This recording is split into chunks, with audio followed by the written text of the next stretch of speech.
Hello, and welcome to Mason Cable News Show. I hope everyone has had a great weekend. My name is Ximena Espinoza. And I'm Brandyn Fragosa. Last Wednesday, I was at Amplify, an event organized by GMU's Operations and Business Services along with Shop Mason. I recount my experience there as MCN was on the scene to capture the event. This event included fun activities and a wide variety of booths, featuring campus partners like Wells Fargo, UPS, and Manhattan Pizza, among many others. Adding to the exciting atmosphere, these students also had the chance to win free Mason merch and company-branded swag at any of these booths. 21 vendors were at the event, with one of Mason's partners being the on-site UPS store, from which an associate shared the perks and services their UPS store offers to Mason students. Mailing, printing, and on-site storage are just a few of the many services provided by the UPS store and can be found between Manhattan Pizza and Einstein Bros Bagels at Myrna Hall. I also spoke with Brandyn from Mason's Center for the Arts, a performance art venue on campus, with the mission to make the arts an intrinsic part of the lives of every George Mason University student and area resident, with CFA's efforts being visible and what they have to offer to Mason students. Depending on availability, students are eligible to request up to 2 tickets for any in-person event held in the CFA or the Hilton Center, allowing students to attend a wide variety of shows the venue offers. Students could also find Mason's transportation and parking office tabling at Amplify, answering questions and sharing information about the different transportation and parking options Mason students have access to. Bikes, on-demand buses, and scooters are just a few of the many transportation options Mason's transportation and parking office offers its students, with availability and accessibility being at the top of their priorities. Students with questions or concerns may also contact a member at the Transportation and Parking Office, which is located at the Sandy Creek Bus Shuttle. Amplify didn't just have vendors at the event, but also had food trucks where students had the option to get free food, which included a slice of pizza, loaded tater tots, or ice cream. And it showed, as long lines formed at each of the 3 trucks, proving that the food trucks were a huge success. Thank you for joining. Until next time, this is Brandyn Fragosa signing off. This Friday, September 29th, PAC and Mason Rec are hosting a floating movie night at the AFC where they will be playing Disney's 2013 Teen Beach movie. Starting at 7:30, the event is limited to only 200 students, with students registered for the event on Mason 360 being guaranteed entrance. If you're not able to secure a reservation, there will be a standby line that will begin admitting students into the event until the maximum capacity of 200 is reached. PAC and Mason Rec will have a variety of pool floats available for use during the event. And as a reminder, there are no food or drinks allowed in the pool area of the AFC. Sign up for the event is currently open on Mason 360. Today and tomorrow, Mason will be hosting the Fall Career Fair from 11 a.m. to 4 p.m. in the Johnson Center's Dewberry Hall.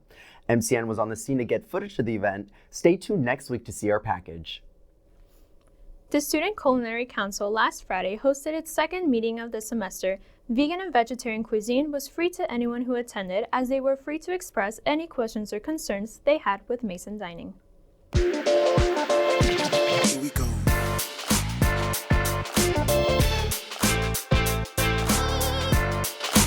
Hi, my name is Ivana Corey, and I'm the Secretary of the University Services Department within Student Government. I am a junior at Mason, and I'm studying Government International Politics, so being involved with student government was a really valuable thing I did my first year at Mason. Right now, I am right outside the spot getting ready for this week's Student Culinary Council meeting. We have these meetings about twice a month in the University Services Department, and we invite Mason dining staff, Operations and Business Services staff, and students to all come and talk about their dining experience on campus. Today we're going to be discussing some contractual information about the upcoming contract with Mason and Sodexo. Today we're going to be discussing many exciting initiatives that students have brought to Mason dining and student government, one of which is the idea of having a karaoke night or an open mic night at some of the dining halls on campus. Next week over at Ike's we're going to have an elite event. It's called Retro Remix. We're going to have a karaoke night, so bring your beautiful voices. It's going to be loud and fun. The menu will be inspired by 70s. We're going to have retro candy bar. It's going to be amazing. But I'd love to, pack this room, if you will, right? Get a really broad perspective of dining on campus, from grad students to first-year students to international students. If you're interested in participating in any of our other Student Culinary Council meetings, we have them every other Friday at 2 p.m. and they're in one of many different dining halls or retail dining locations. We now head to Jeff, who will give you the weather forecast for the upcoming week. Hello Patriots, today we got a break from the rain with being mostly cloudy with a high of 65 and a low of 52. Tomorrow the rain will likely return with there being a chance of showers after 2 p.m. But for the rest of the day, it will be mostly cloudy with a high of 68 and a low of 58. Friday will also have a chance of rain, but will be mostly cloudy, but this time there will be a high of 69 and a low of 60. Saturday will have a 30% chance of rain, but it will be partly sunny with a high of 71 and a low of 58. Sunday will be mostly sunny, with bringing a high of 76 and a low of 58. Monday will start off next week sunny with a high of 78 and a low of 58. And then on Tuesday, it will be sunny and hot, and that's because it will be 80 during the day before going back down to 56 at night. It'll be another rainy week, Patriots, so make sure you keep that umbrellas handy because of the chance of rain, but be sure to enjoy that fall weather when you can. Thank you, Jeff. Mark your calendars, Patriots. Wednesday, October 11th, GMU CAPS will be hosting the I'm Alive Mental Health Fair. The fair will be from 11 a.m. to 2 p.m. in the Sub 1 Quad. The event will have free giveaways, prizes, mental health discussions, a graffiti art station, and more. For ADA accommodations for the event, contact CAPS at 703-993-2380. We now head to Shreyas to give you the sports update for the upcoming week. You're listening live to Improv for Mason here on WGMU Radio, heard WGMUradio.com. You know, it wasn't my idea. Today's show with our special guest interview for this team in the new conference. Welcome to a special edition of the It's First been a great transition for me personally. I love Mason. The very talented David Keckner. I'm great. How are you doing? Reed, Jonah, it was a pleasure having you on the show today. I did. I'm Ben Simpson. On the phone today, we have Drew McGarry, successful author, writer. You're listening to WGMU Radio on WGMUradio.com.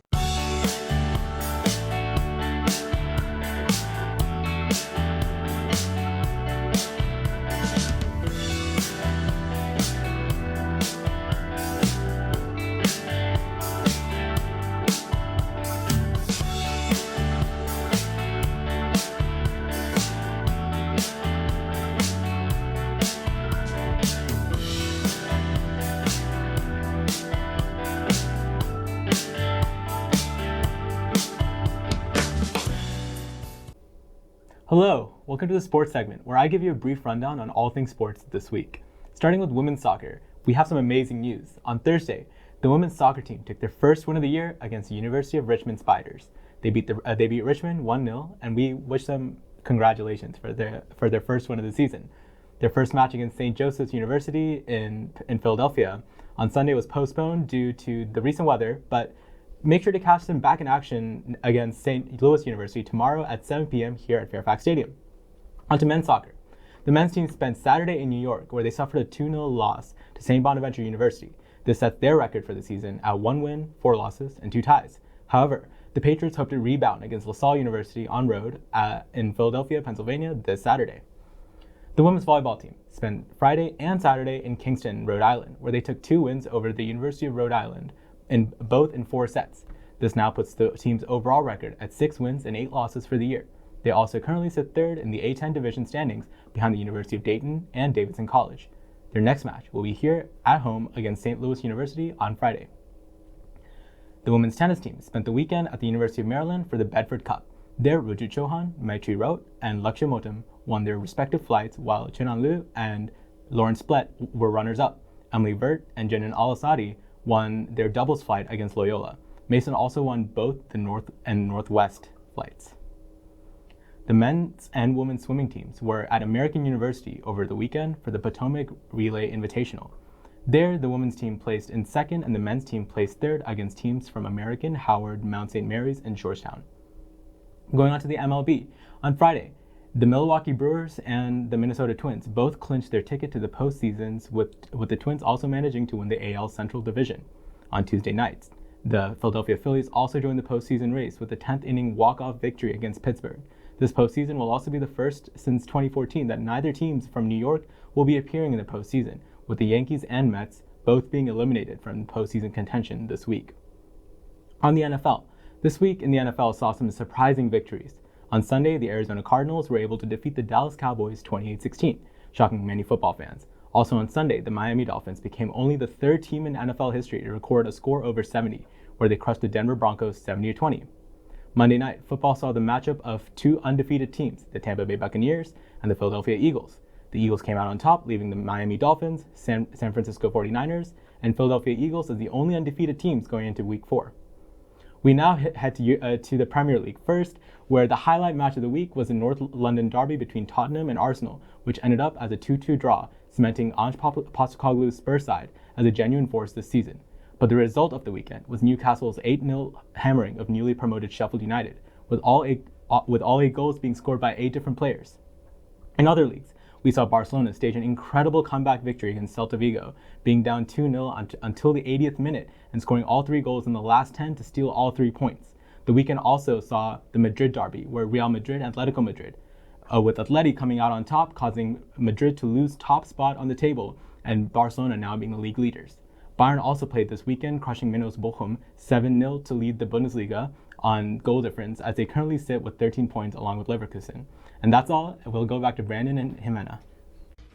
You're listening live to Improv for Mason here on WGMU Radio, heard WGMUradio.com. You know, it wasn't my idea. Today's show with our special guest interview for this team in the new conference. Welcome to a special It's been edition of the a First great Pick. transition for me personally. I love Mason. The very talented David Keckner. I'm great. How are you doing? Reed, Jonah, it was a pleasure having you on the show today. Thanks, dude. I'm Ben Simpson. On the phone today, we have Drew McGarry, successful author, writer. You're listening to WGMU Radio on WGMUradio.com.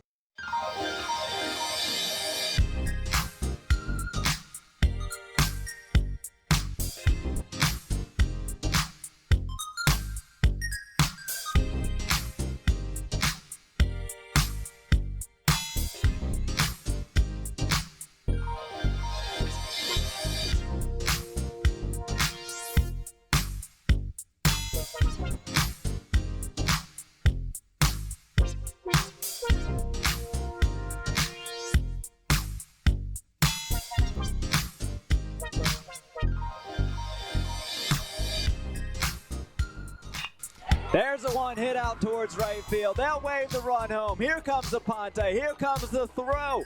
It is not in time. George Mason wins. Oh.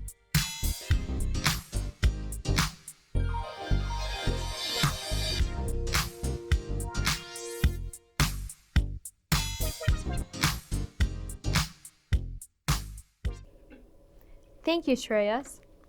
This past summer, Mason facilities, as part of the Patriot Period project, installed multiple on-flow dispensers across the Fairfax, SkyTech, and Mason Square campuses with the effort to provide free feminine products to Mason students and staff.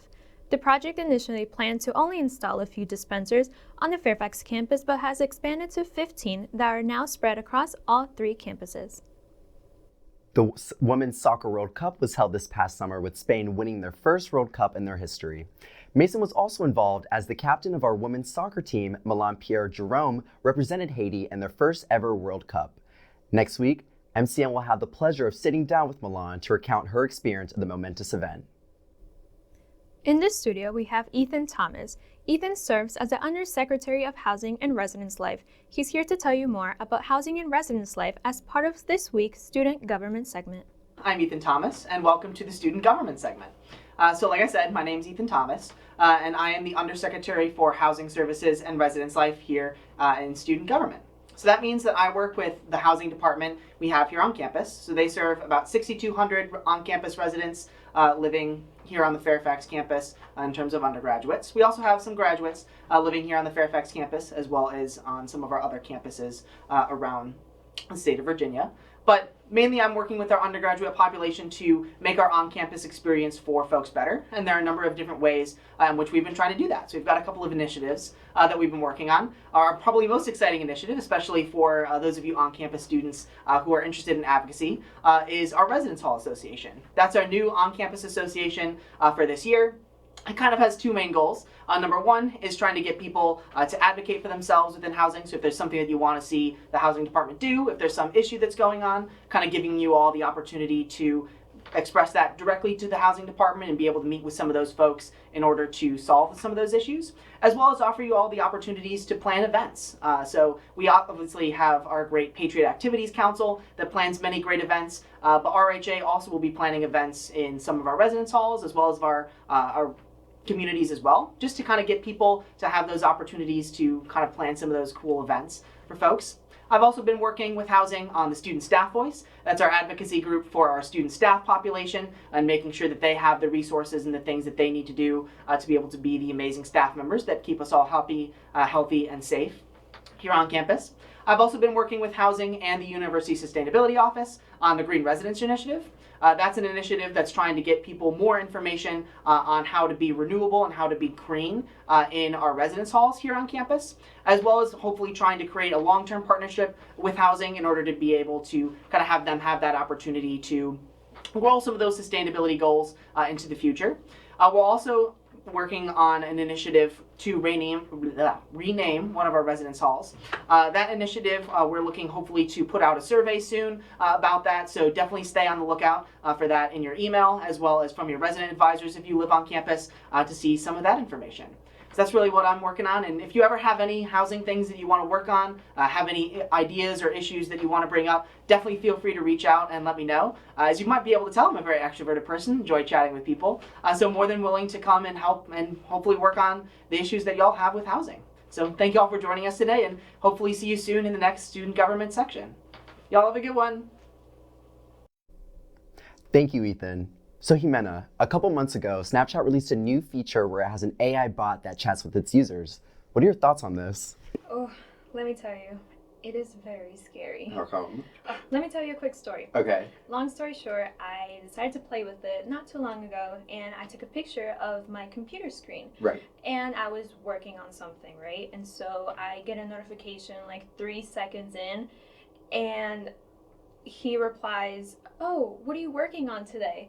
And I panicked. I was like, what is going on? And I closed that app immediately, and I never used it since because I've been so scared of it, like finding out what I'm like doing and stuff. It's scary. Yeah, because it's like terrifying to think that Snapchat has technology to even do that. But at the same time, it's like, okay, if you're not texting him, is he still watching your environment? Right. Like, I don't know, that's scary. terrifying. Yeah, so please take precaution while using the app. Well, thank you for tuning in, Patriots. You can keep up with our Facebook or Instagram at Mason Cable and Mason Cable Network. And please subscribe to our YouTube channel. I'm Ximena Espinoza. And I'm Brandyn Fragosa. Have a great rest of the week, Patriots.